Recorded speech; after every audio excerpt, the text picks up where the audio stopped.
is enough, and it's time for a change. It is Sunday, and you're listening to the Sunday Segue Wrestling Podcast. Give me a hell yeah!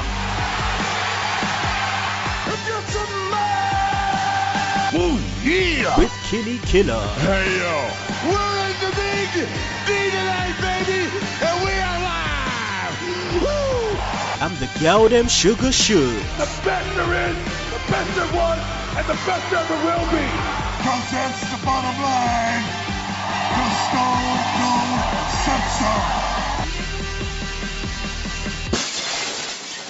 Oh, son of a bitch, if you just heard the glass shatter, that's right, it is the Sunday Segue Wrestling Podcast, right here on Swerve Talk and VOC Nation. It is episode 156, people, and I am the man of the hour, too sweet to be sour, the one man, no Instagram, Kinny Killa. Now, you know how we do every Sunday, we talk Raw, we talk NXT, with a little bit of other segments sprinkled in, but let me introduce you to my guests, as I have guests on every week, every Sunday. So first is the return of the heel since day one. That's right, it's our Welsh wonder, Roxxi.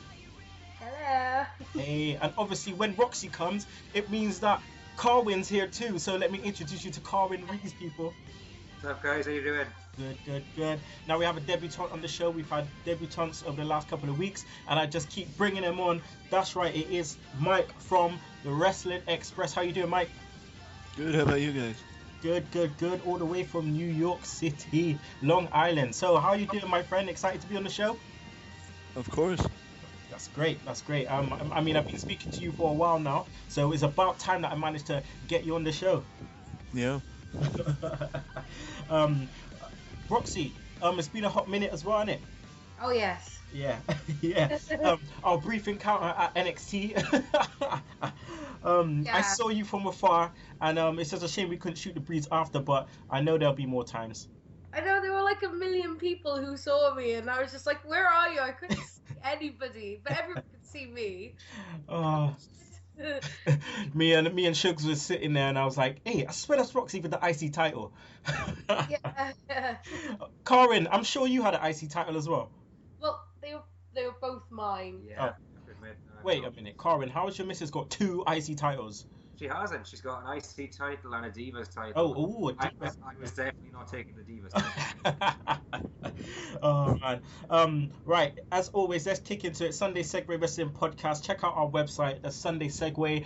Sunday Segue Podcast.wix.com/Sunday Segue. Follow us on Twitter. That's at Sunday Segue, spelled SEGUE. Also, like us on Facebook. Subscribe to our YouTube channel. Make sure you check us out on iTunes, Podomatic, Stitcher, and don't forget to download that Double Twist player. Mike, you want to give out any shout-outs to your peoples?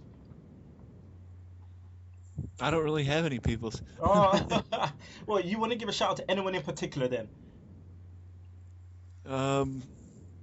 No, I think I'm good. You're good? All right. Rox? Yeah. I just want to give a shout out to my podcast, which is at Offshoot Radio on Twitter. Obviously to my boys, James at JX2001, and Billy, who is Billy222me. Nice. Carwyn, any shout-outs? Yeah, I forgot my Cape podcast. It's basically a superhero and comic book podcast. Look Strong Wrestle Talk and at Power Wayne on Twitter. Nice. Right, I want to give a shout out to obviously our business partners in crime. That's maxwrestling.wix.com/Max Wrestling. Make sure you check out their latest issue. And obviously, if you're listening on VOC Nation, you would have obviously listened to them already just before us. But yeah, I want to give a shout out to onewrestling.com. You know who you are. Offshoot, obviously, Pigeon Patrol. Want to give a shout out to you, What, as well. So yeah, there's my shout outs. Sorry, seconds, if I couldn't shout you out, but we have obviously a short space of time, so I will try and get to you next week. Right.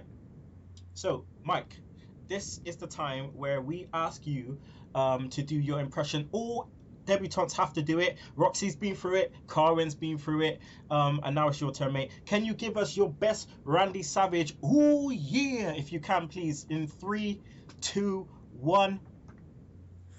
Ooh, yeah. Hey, that was... Hey, Rox, out of 10.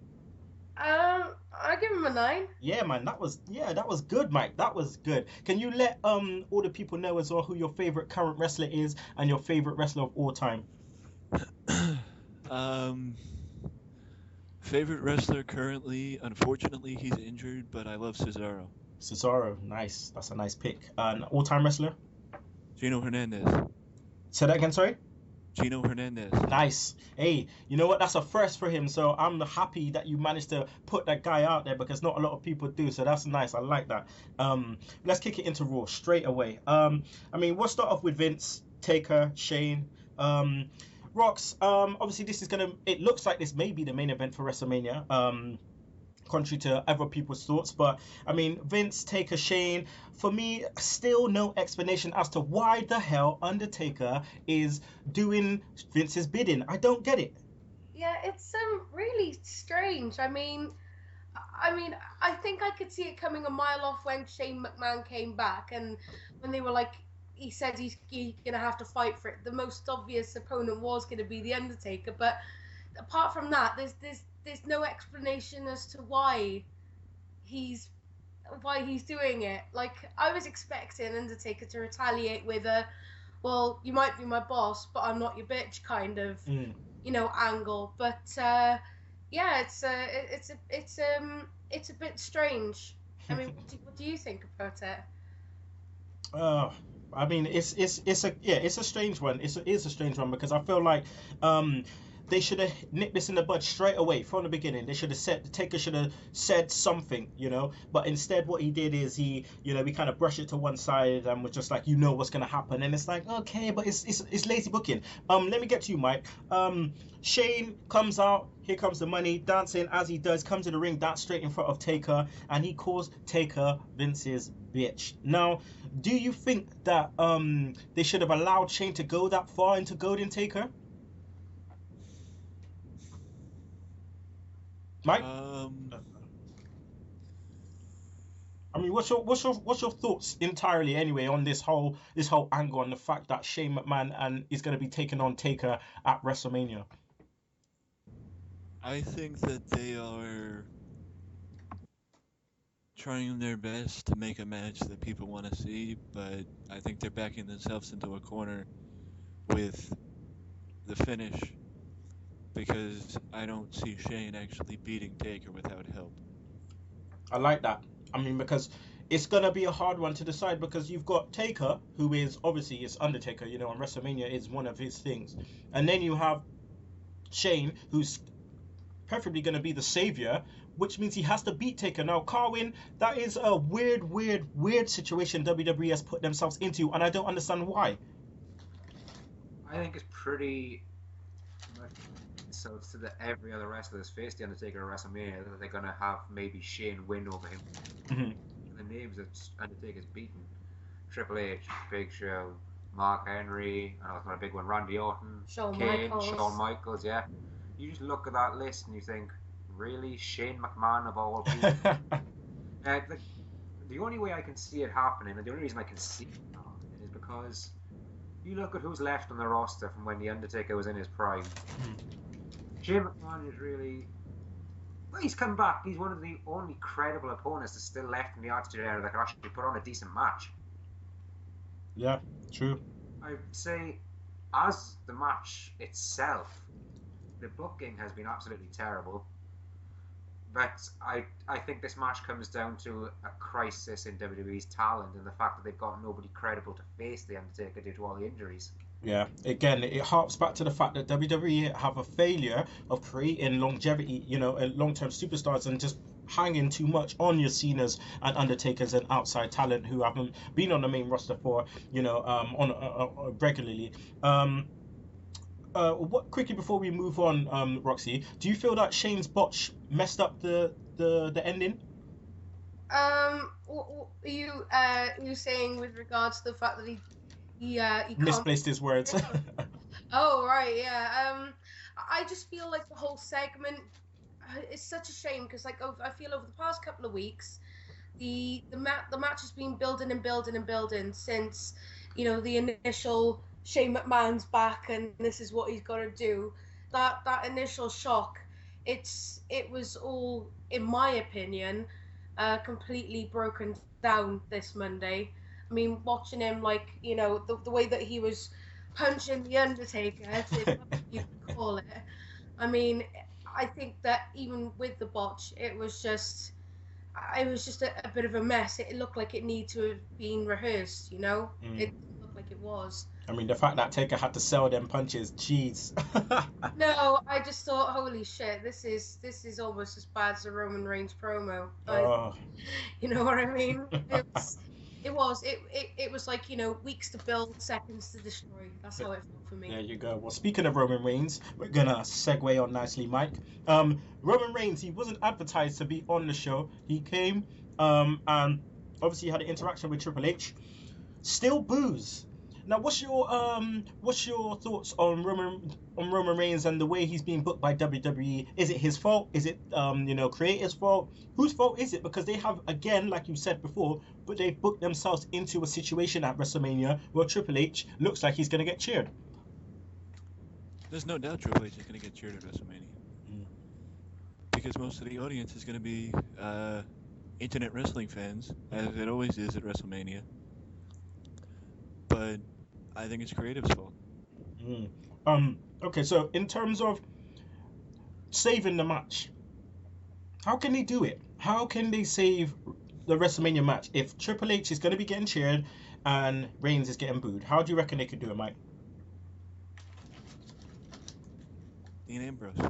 Dean Ambrose. What, do you reckon they put him in, make it a freeway?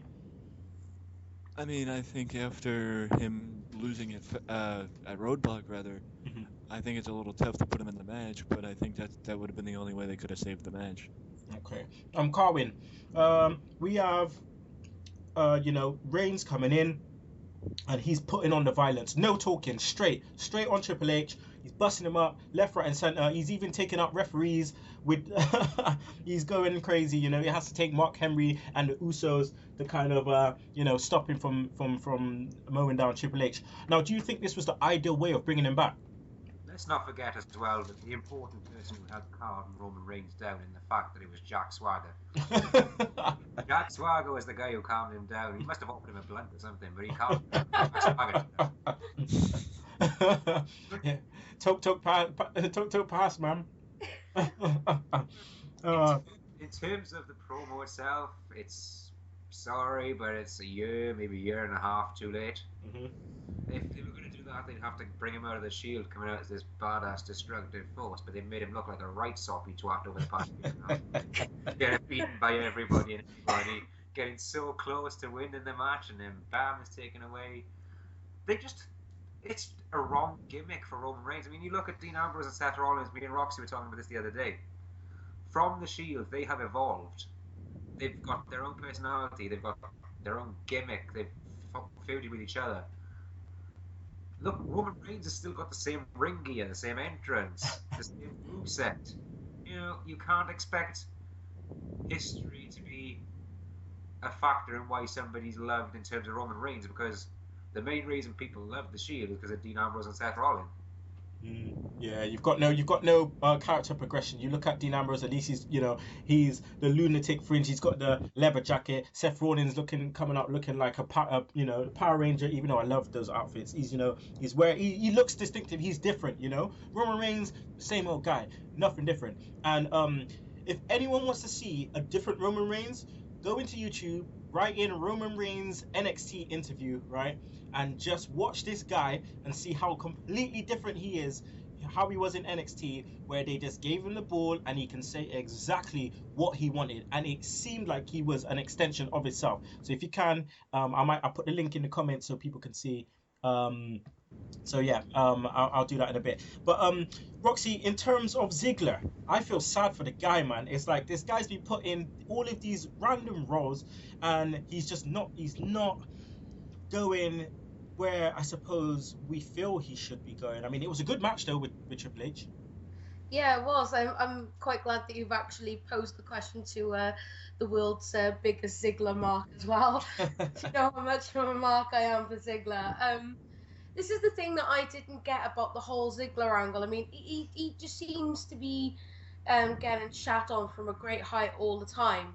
And WWE like to pride themselves in being in tune with social media.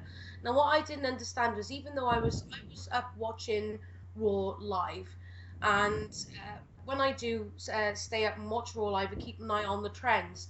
Now, it wasn't WWE and it wasn't Raw that was trending. I believe that at one point Ziggler was at number 2, and Dolph, the word Dolph, was number 4, trend in the UK at this point in time. Now, I'm sorry, but if that many people are tweeting about Dolph Ziggler and they want to see him on TV and they were genuinely excited about this match, then why the hell aren't WWE putting him over? I'm still not 100% sure what he was supposed to have said last year, but it just pisses me off the fact that the WWE are handling him the way that they are. I understand you need to push newer talent, and I know that sometimes talent needs to take a back seat. But I don't understand. I mean, I think I knew that Ziggler wasn't going to go over Triple H, but I don't know. Maybe they might be factoring that into possibly brand separation. That's the only angle I can see that they might be going with it. Yeah, well, boy, if that happens, I mean, you know what? That's another story for another show. But let's move on. Mike, Y2J. Okay, so we had Y2J versus Neville. Now, I was looking forward to this match. I thought this match was going to be great. And then all of a sudden, Neville gets injured. Now, I'm not going to lie, I did not see this happen, Mike. But Neville got injured and Jericho pulled an audible and he pushes Mike Chioda, gets disqualified. Now, I mean, how great has Y2J been in terms of his heel work? I feel like his heel work has been amazing since he's turned heel. I think it was much needed for Chris because it felt like that he was trying to be 1999 Chris Jericho, and it feels very, I guess, fresh because it feels like this is going to be one of his longer runs and more eventful runs in recent history. Yeah, I feel that if this Chris Jericho will rub off well on the others, especially for AJ. I mean, Rox, how do you reckon AJ's been booked so far? Because for me personally, I feel like they've actually done really well with him. I do feel like they've done really well with AJ Styles, but at the same time, I don't know whether it's because I want them to put a belt on him and I'm trying to get ahead of myself, but I just feel that there's something lacking at the moment. And to be honest, I can't put my finger on what it is, but I don't know. I think I need to see him in a different feud other than Chris Jericho because they kind of need to drop it now. I mean, I was hoping that they were going to drop it at Fastlane, but then obviously they tried to do the Y2AJ tag team, and I understand the heel turn for Jericho, but the fact that they've further dragged it out now to WrestleMania, it needs to be dropped at Mania, and AJ needs to be given something fresh. Oh yeah, without a shadow of a doubt. And I mean, with talks of who's coming up as well, and who's coming in, and so on and so on, there's gonna be some really good stuff I think happening for AJ after Mania. Personally, I think he should go after Owens after that. I think that feud would be nice. I think the round of matches will be great also. Carwyn, Neville gets injured. It's a sad time for Owen because I feel like after Mania, he may have got a bit of more spotlight, especially with other guys coming up and other guys that he can wrestle with. I mean, this is gonna set him back 3 months. Do you think this is gonna affect his spot? It's going to totally affect his spot. You look at Mania time, the night after Mania, it's basically that time where you basically rebuff the roster with talent. You're bringing guys up from NXT. You got guys returning. You got likes of Seth Rollins on the way back, John Cena on the way back, Cesaro on the way back. Taking 3 months out, you look where it's done for Wade Barrett's career. It's done him no good at all. He's dropped down into a League of Nations thing. He's basically the cheerleader. And the fact that Neville's character's really stalled over the past couple of months, I think he was going to drop anyway. It's one of those things where maybe time will do him good and the character may get rebooted when he comes back. I agree. But as of now, it'll do Neville no harm, no good, because he's in a stale position where he's just wrestling random people. Mike, we're gonna before we talk about Ambrose and Lesnar, Mike, I just wanted to touch base with Sami Zayn. It looks like he's been called up. He looks like he's on the main roster, but it looks like he's on the main roster for a multi-match at WrestleMania. Now, do you think he should have stayed down in NXT a little bit more and maybe come up after WrestleMania?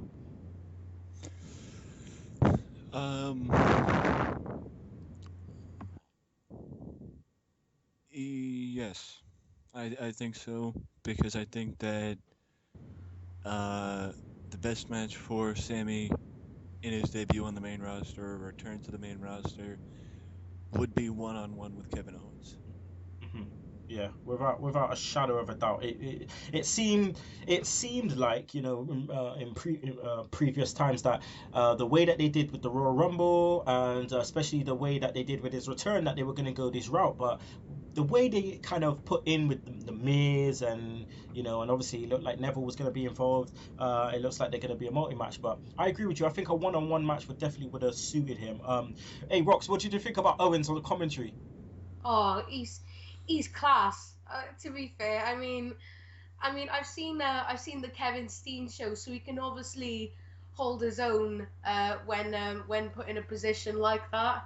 I thought it was grade A gold. Byron, do you want to be eliminated from this table? Yeah, I just thought, oh, it's a breath of fresh air, because I don't think that we've actually seen decent superstar commentary like that since what was that guy's name? BN Funk? Something like that. Terry Bunk? Brooks. Yeah, so Garth Brooks. That's the one, yeah. Garth Brooks. But since that guy, Chicago native, it was a breath of fresh air on the superstar commentary front. Just a quick shout out to Chris Jericho telling the kid, oh, I love that. It's like he starts off the promo with, "Shut up, you stupid kid, sit down, and your sign sucks too." I loved it. Right, Mike, let's talk Ambrose and Lesnar. Ambrose is literally taking it to Brock Lesnar, which is nice. Obviously, is going along with his lunatic fringe character. What did you think about the segment with Mick Foley? I thought it was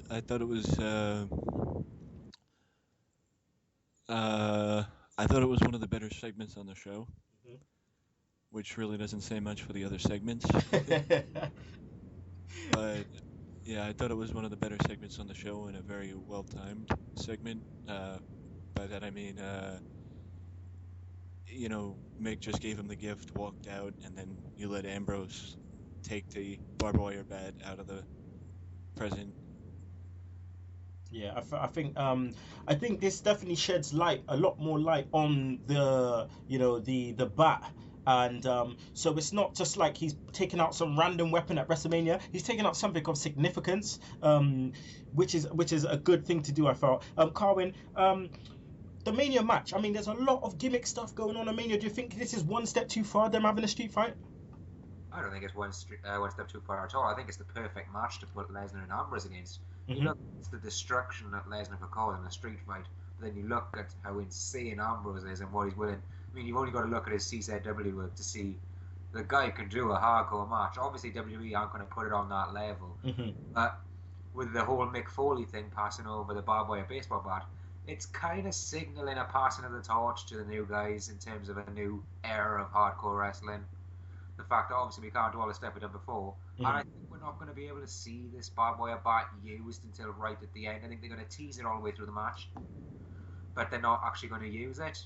But with regards to the match itself, I couldn't imagine any other match that would suit Lesnar versus Ambrose more. Yeah, I want to see some fucking El Snow and hardcore Holly shit like in the canal. Like you just want head. I like. Hey mate, that was class. Rox, let's go on. Before we go to a break, let's go on to New Day versus League of Nations. Now, New Day, I think they've made the transition nicely. WWE, with making them, slight baby faces at the moment. And the League of Nations being a good foil for them. What did you think about the match and the way the beatdown took place just at the beginning of the show? Well, I thought I thought it was a good way to open a Raw, because we usually open it with some sort of segment, don't we? So it was nice to see Raw open with a match. I can't remember whether it was at Roadblock or whether it was on Raw, but that was a fabulous botch by Kingston. If you haven't seen it, you need to go and have a look. It was quite shocking. I thought he was really going to hurt himself. But to be fair, I don't think that there are any other credible stables for the New Day to go up against at the moment. I mean, I don't understand I don't understand the League of Nations as a stable, but I mean, Carwyn's mouthing to me here, Wyatt, but I don't know.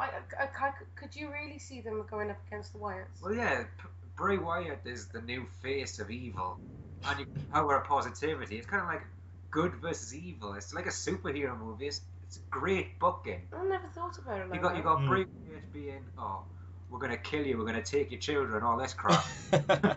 We're going to abduct you, and then 3 weeks later you're going to return with your brother. And then you've got the New Day looking in and being like, oh, Bray, I can see some softness in you type of stuff, you know, trying to make whole light of the Wyatt family. I think they do both stables good, because it would be refreshing for the Wyatt family to work with somebody who's actually got a charisma to them. Because I notice Bray Wyatt's just working with these guys that, yeah, we're going to have a match, we're going to beat each other up, bam, there's no charisma to it. He definitely needs a bowl of bootios. Oh, he does. Oh man, the bootios, that is just so class. Like, I love that shit. The bootios.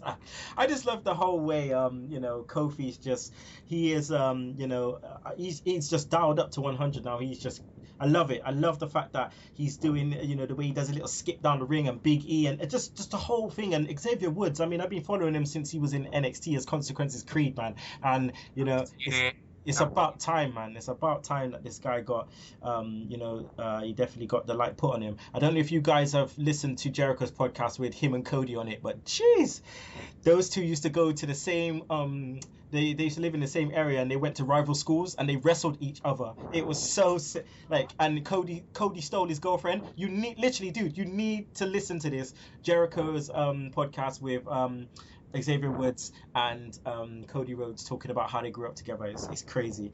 Right, but with that said, we're going to go to a break so you can hear from our sponsors at VOC Nation, and then we'll be back talking about NXT, so please don't you miss it. Live from the In the Room studios located in the Net Carrier Enclave, this is the VOC Nation Radio Network. Hey everyone, it is your favorite knockout, Mickie James, and you're listening to the VOC Nation. Hey there, hi there, ho there. Thanks for coming on down. It's Save Wrestling, the podcast, and the business-making town. I am your award-winning hostess with the mostest, Shelly Funtime Martinez, and she is my co-host, Dazzling Danielle. Woo! Hello out there. And together we are the Martinez Girls. You finally did it.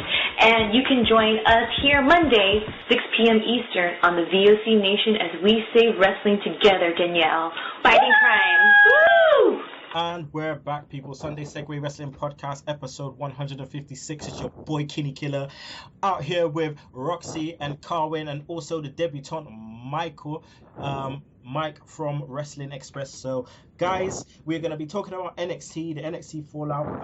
Carwyn, I want to start with you, my friend. NXT, Sami Zayn comes out, and I mean, we get the announcement that he's going to be facing my man, Shinsuke and Nakamura, at NXT Dallas. Man, are you excited about this? I'm really excited about this. First of all, let me just pick the pronunciation of his name. Now, the way WWE have pronounced it, it's the same with Asuka. There's a U in there for a reason, people. Use it. I think that's us being British, though. Like, we would just go Shinsuke, but it's actually the way they pronounce it is Shinsuke and Asuka. I mean, I've been calling it Asuka for so long, and then all of a sudden I'm like, wait, is it Asuka or is it Asuka? Like, what's going on? Like, is this American English or is this English? Like, what's going on? You're wrong. Oh, man. I mean, Mike, don't even get me started, man. I mean, us guys, I know our English sometimes can be quite crazy, but I mean, the fact that you spell color with no U, that just baffles me. To quote Hurricane Helms, what's up with that? Oh, man. But yeah, I'm coming to you, Mike. I'm coming to you, my friend. Nakamura, have you seen much of him? I've seen bits and pieces of them. I haven't seen a lot of them. And are you gonna be watching NXT Dallas live? Probably, yeah. Yeah, so I mean, make sure you catch this match, man. Make sure you catch this match, and then you message me after, because I'll be watching it live. So make sure you message me after and let me know what you think about my man Shinsuke, because I met him last year, and man, it just, yeah, that's my guy, man. And the fact that WWE are allowing him to do his own stuff as well is definitely great. But yeah, so let's move on to Emma, Mike. What do you think of Emma since she's returned back to NXT? I think it was much like when they moved Tyson Kidd to NXT. Mm-hmm. I think it was much needed for her career, because if she didn't move back to NXT, she probably still would not be employed. Yeah, I mean, obviously Tenille went and stole. I think it was an Apple case. I don't know what it was, but she went in the shop and stole. Surprised that she didn't get featured in Endeavored, like you said. But man, it's funny she's still there, but I feel that she's been doing very good. Rox, what do you think of Emma? I mean, the match with Donna Purrazzo was like, obviously it was a squash match, but I just like the whole heel tactics that she brings. What's your thoughts? I mean, I definitely prefer her as a heel. When she was coming out doing that stupid ass dance in the bubble bollocks, I think that was rubbish. But... Bubble bollocks. Bubble bollocks. Yeah, I didn't like it. But I mean, on that NXT roster, I mean, all right, you do have Asuka and you do have like Nia Jax, but I believe that because Emma is somewhat of a seasoned diva on that roster, it's actually nice to see her going in a different direction. It actually bulks out the Divas division, since a lot of them were lost to WWE last year. Mm-hmm, mm-hmm. So, no, I'm not a fan, but I do definitely prefer heel Emma to face Emma. All right, wicked. What do you think of Dana Brooke? Dana Brooke, Carwyn. Talented wrestler, terrible manager. Don't get me started on that supposed cartwheel. That is just horrific. I feel that she's trying to steal from Big E. Like, the hips don't lie. Every time that bit in Emma's song when it goes and she does a little whining thing, it's just like, come on, man, stop it, leave it alone, leave it to Big E. Can't even do it right. He's got the groove. Dana Brooke has got. To you. You look at her teeth; they are sparkly. Look at her teeth. Look at her arms, mate. Like. Let's not look at her arms. It kind of just screams, "I want to be a man, but I can't afford." I'll stop it. All right, we'll exit off there. We'll exit off there, Carwyn, and we'll move on to Tommaso Ciampa versus Jesse Sorensen. Mike, Tommaso Ciampa not signed to a WWE contract or NXT contract at the moment. Do you think it's only a matter of time? I think it's only a matter of time for Tommaso. I don't think that Johnny will sign a NXT contract, though, because of what he's doing with Evolve and Dragon Gate still. So even though WWE NXT is linked with Evolve somewhat, you still think that that's definitely not going to happen? I think since it's still working out for everyone, I think they're going to keep doing what they're doing. Mm-hmm. But I think eventually Tommaso will sign. Okay. I mean, I like Tommaso, Carwyn. He's a good hand, and obviously when they're trying to get these guys over, like your Baron Corbins and your Finn Balor's and stuff, you need good hands in there. You need guys that, it's not going to look like a squash match, but it is an enhancement match, Tommaso, in this match, he did one move that I never seen before. He put the guy's head between his legs and just kneed him, like, mercilessly, just need him. I thought that was good. Have you seen much of Tommaso Ciampa other than him at NXT? I've seen him now and again. He's been popping up on indie circuit for quite a while now. With regards to the move you just said, though, WWE really should have known Jesse Sorensen, who he is, what he's about, and what's happened in the past with him. Mm-hmm. I mean, the guy had a broken neck or something like that, yeah. His neck fused together into an apex to see my eye on. I mean, mm-hmm. dangerous stuff that have been playing games like that, especially with the turnbuckle behind his neck. Oh, yeah. Ciampa, he's going by. Tommaso, yeah, that'd be better, Tommaso. He's a great wrestler. He reminds me of a more athletic Cesaro. Mm-hmm. The guy's got a great moveset, and when you look at people like Baron Corbin, Samoa Joe, now you've got Austin Aries coming in, you don't want to see constant squash matches. You want to see somebody that can put on a match that will excel both talents, but overall put over the guy they're trying to put over. Mm-hmm. Ciampa is one of those guys that can make everybody look amazing, but at the same time, he knows how to put over somebody for the good of the story. Right. Austin Aries, Rox. I called it. I said this guy was gonna turn up, and he's here now. The beatdown he got by Corbin was wicked. I thought that was so good. The best thing Baron Corbin's done so far since he's been on NXT. But what did you think about his promo? I thought it was pretty decent. I mean, to be fair, if I'm going to be like 100% honest, I love Austin Aries, and he's an amazing promo guy. But I don't know, when I was actually watching the promo, I just thought this is a very generic promo. Mm-hmm. Like, I'm going to come in and I'm going to show you how strong I am, kind of. It had that kind of feel to it, like, you know, your generic kind of thing. But to be fair, I don't even think that Austin Aries really needed to cut a promo. I think everybody's actually looking forward to Austin Aries, Baron Corbin. I know I am. Mm-hmm. Yeah. I mean, I'm just looking forward to some future matches as well. I mean, I think Austin Aries, once the rest of them go up, I think Austin Aries will be the guy to, you know, obviously with Hideo, and some of the other guys that they've signed, like Biff Busick, and Rich Swann, and obviously Apollo Crews. I think they're going to be holding the torch. But yeah, the promo, I thought the promo was alright, and I can't wait to see the match either. Mike, we're gonna go on to Asuka and Bayley versus Eva Marie. We call her the Fool on this show, or I call her the Fool, and Nia Jax. Now, Corey Graves, Mike, was amazing at the start of this when Eva Marie comes out and he's just like, Phillips, shut up, while she is taking her clothes off. I thought he was great. Now, what do you think about Corey Graves? I think he is the best color commentator in WWE. Right, I have to give you a clap for that, my friend, because I feel the same way. Do you think he should be with Morrow at the moment on SmackDown? No, I think his best bet would be with Byron. With Byron? Yeah. Okay, interesting. What did you think of the Asuka and Bayley announcement that these two are going to be facing off at NXT Dallas? I think it was the only way they could go, because who else does Bayley have to face? True. And do you think she's going over? Do you think Asuka's going over? I think it's very possible, because I think it may be time for Bayley to drop the title.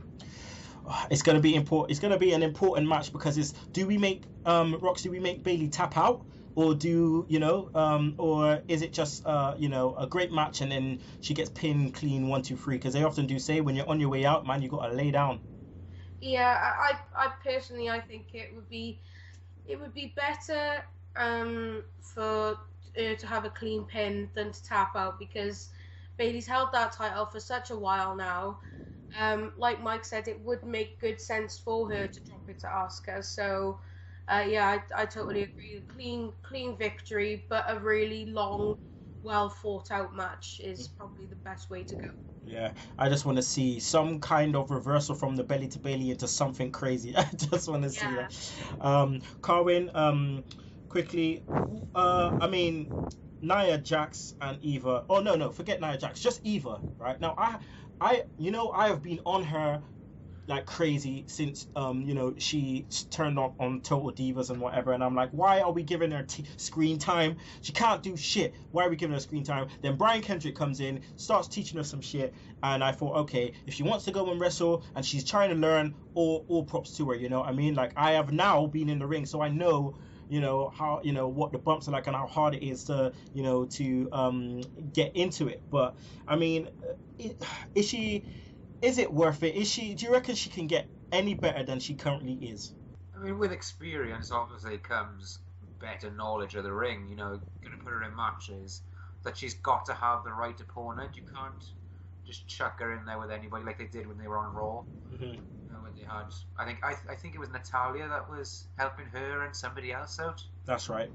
Yeah, and you were chucking her against people that were used to working main roster shows and not used to helping somebody of that caliber out. Eva Marie, I can say, I don't think she'll improve. I think she's a lost cause, but I think the people need to get off her back, especially at Full Sail, because the booing's not going to do her confidence any good. It's going to make her feel worse as a wrestler. Maybe that's affecting her. You can't really say. Mhm. But the crowd needs to lay off her a bit. They might need to bring in somebody who is just as hateable to take some of the heat off her and give her a chance. They should have always introduced her as a valet, like they did with Lana. I think that would have worked out much better in terms of for Eva Marie. 'Cause she's a good-looking girl, do you know what I mean? And I think that she could have had better time as a valet, and then obviously, improve. Alexa Bliss. Yeah, exactly, pretty much. I mean, like I said, look, it was worked out for Lana. Everyone loves Lana. I think it would have worked out a lot differently if they valeted her first. Everyone loves Lana apart from Cole. Who loves staring at his monitor when she's sitting on the desk. Oh man! All right.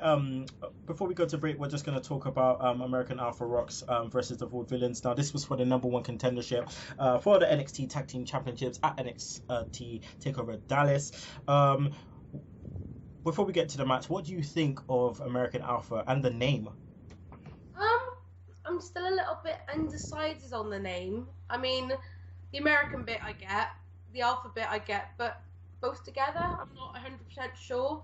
I mean, I think that with the chant that goes with, Gable and Jordan, I think that they should have just kept it as Gable and Jordan, personally. I don't see the WWE's appreciation with giving tag teams names. Yeah, like Revival, like Carwyn just said, Dash and Dawson. Like, why? What is the affiliation with it? You have to give the tag teams a name. They don't have to have a name. They never used to have names, way back when, like in the 80s, it was quite, you could have, your surname as your persona. But I digress. They're a great tag team. I'm a bit upset that Enzo and Cass still aren't in the. Stop it now. Carwyn's playing a little violin for me. You can't see it. Yeah, if anybody is deserving of a tag team bout, it's definitely those guys for the title. If it's not Enzo and Cass. I wonder if they're thinking, okay, maybe they don't need the title and they might just bypass it altogether and just come straight up to the main roster. Maybe that's why they gave them the match on Roadblock. But yeah. Matches at SmackDown, so I've been told. So it's quite possible that they might be making the way up to the roster quite soon. Yeah. Mike, the match itself, I thought it was a decent match. American Alpha going up against the Revival is that's the right move, isn't it? I think so, because I think it's perfect time to capitalize on Gable and Jordan's momentum as a team. Carwyn, what do you think about that Chad Gable roll through suplex, mate? That was absolutely brutal. I understand that Gable obviously had control of the suplex, but the way Aiden English sold it, I mean, the height you got on that thing, it was. I almost marked out and chanted Suplex City. That was beautiful. It literally, you could feel the impact on your neck through the TV. It was brutal. I had to rewind that, man. I had to rewind that because I couldn't believe what I was seeing. Yeah, man. And then the hot tag. How did that look in rewind? It must look really awkward. Yeah. But, the hot tag, obviously, to Jason Jordan. He reminds me of Billy Gunn when you get the hot tag and he just goes absolutely nuts. For the 1, 2, 3. So they're the #1 contenders, and I think it's going to be a good match. Right. So we're going to go to our last break. You're going to hear Johnny Ferrari screaming in your ear like you always do every week.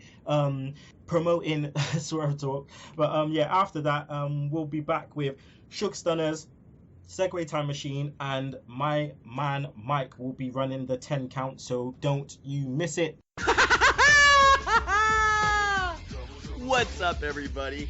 This is Johnny Ferrari in Las Vegas, and you're listening to the Swerve Talk Network featuring Max Wrestling, Sunday Segue, Offshoot Radio, and more at the Swerve Talk Network on Twitter for more information.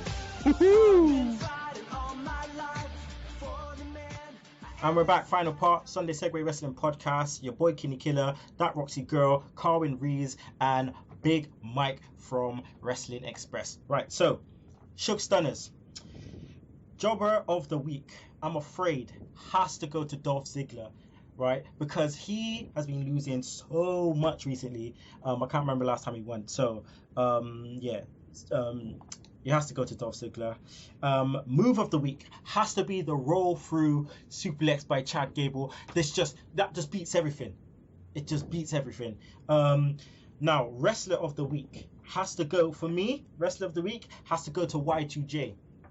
Because not only did he cut a really, really good promo on Roadblock and on Raw, and the way he called the audible, when Neville got injured, I thought was great. And the way, just how he's been conducting himself this week, anyway, has just been great. So my wrestler of the week is Y2J, Chris Jericho. Right, time for the Segue Time Machine. Now, if you people, well, Mike, you might not know, you might know, but what we do is we go through wrestling history on this day. Now, this day is the 20th of March. So, on this day, Bret Hart won the WWF title at WrestleMania 10. It was a really, really good pay-per-view. I felt WrestleMania 10 was. We talked about WrestleMania 10 just a few months ago on the Retro Roundtable. Make sure you check that out. Cheap plug. Also we had MVP winning the United States title. The pay-per-views, like I said, we had WrestleMania 10 on this day. Now, what do you reckon, Mike, the rating was for Raw episode 356, year 2000 on the Monday Night Wars?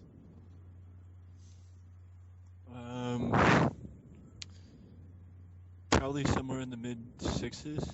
Mate, you bang on, okay? That Raw got a 6.2.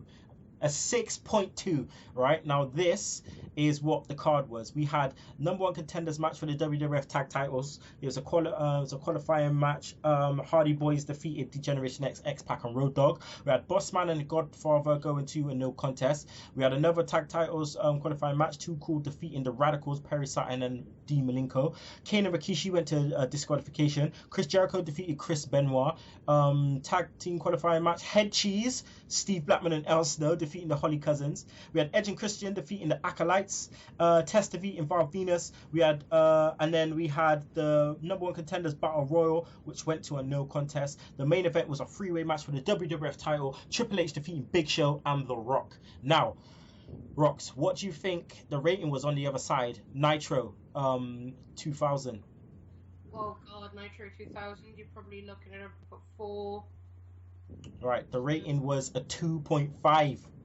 Ooh. Yeah, on their way out. And this is why. We had Christian Candido defeating Lash LaRue, Fit Finlay defeating La Parka. We had a WCW World Tag Team title match where Billy Kidman and Booker T defeated the Harris brothers by DQ. Lex Luger defeating Vampiro. Hugh Morris defeating Norman Smiley. Kurt Hennig defeating Dustin Rhodes by DQ. Tank Abbott defeating the Barbarian. Sting defeating Ric Flair in a nice 5-minute match. And Hogan and Sid Vicious defeating Jeff Jarrett and Scott Steiner.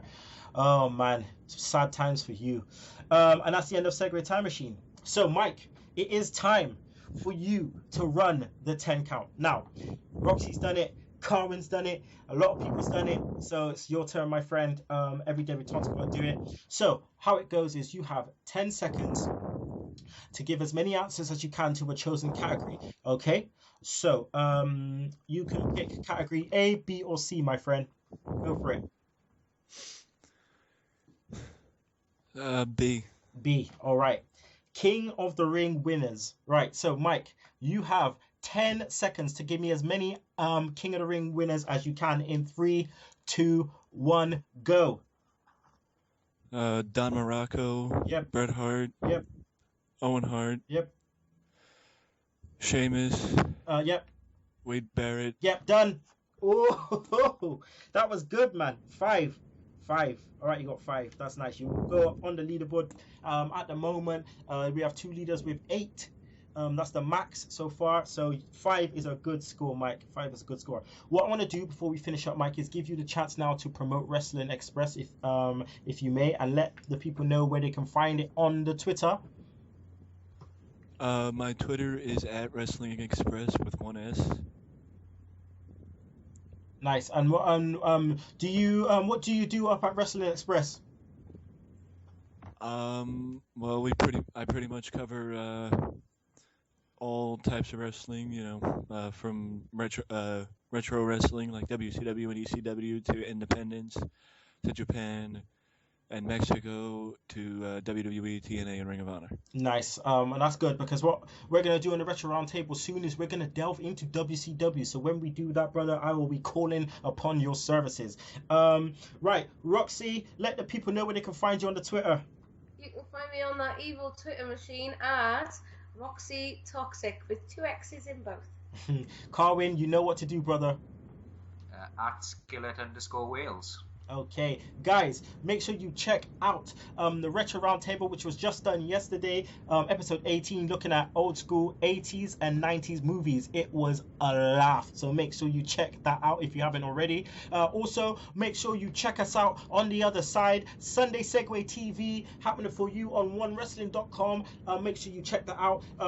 Episode 8, we will be talking about the New Japan Cup 2006 finals, so make sure you do that, people. Next week, I believe we will be joined by Shooks, hopefully, and we'll be doing the draw for our live WrestleMania show, where obviously Roxy and Carwyn will be part of it. We'll be doing a draw to find out who will be guest hosting in which matches. So guys, make sure you check that out. So yeah, we'll be back next week, guys. So yeah, and if you don't like that, you can choke on that, slap nuts. Woo!